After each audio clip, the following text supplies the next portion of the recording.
So now we're going to go over, we've established, we've turned our uke over on their back and we're in a Juji gatame position and we have to free the arm. So we're going to go over all the fundamental exercises and fundamental things to do in order to get that arm straight.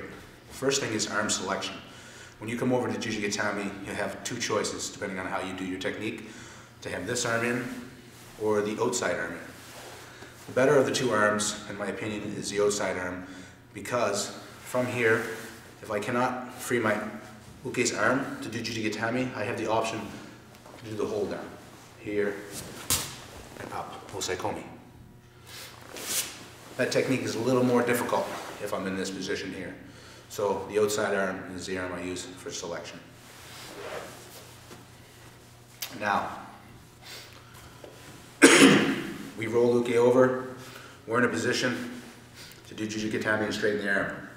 One of the very key concepts is to have my arm all the way through uke's arm, right up to my elbow, as you can see here.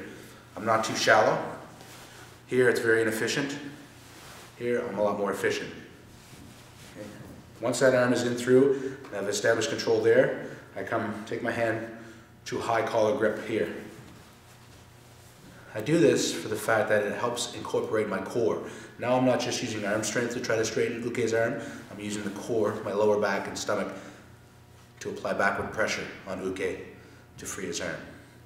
The legs at this point are squeezing together, my thighs. I'm trying to touch my thighs and pinch uke's arm at the shoulder level, here. And you'll notice uke's arm is in right up to the shoulder here. If he's out too far here, okay, I have less chance of success with the Juji gatame. So when I turn him over, I have to make sure that I have uke's arm up nice and high and in between my legs. This action of the squeezing of the legs is fundamental and has to be a lot of care paid attention to this. So here, I'm squeezing all the time. I establish a high gi grip here.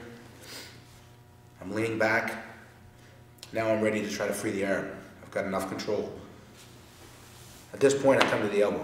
Uke's opposite elbow, the one farthest away from me. I pull it in tight, okay? From there, cross over the legs, still squeezing tight, and this leg pushing down on uke's head so that he cannot roll towards me. Now I'm ready to straighten the arm. His arm is almost free at this point, but if you get a real strong partner, it may be hard to get him out, so you're gonna have to use your hands. From here, my weight leans to this corner. Okay, my back corner, not straight across because uke's strong in that direction, but he's not as strong in this direction. Here, down, back straight again, Juji gatame.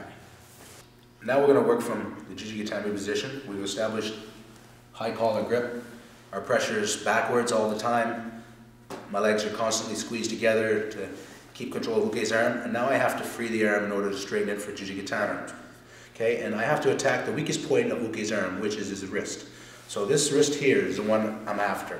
That's the arm I want to straighten, so I want to attack that wrist.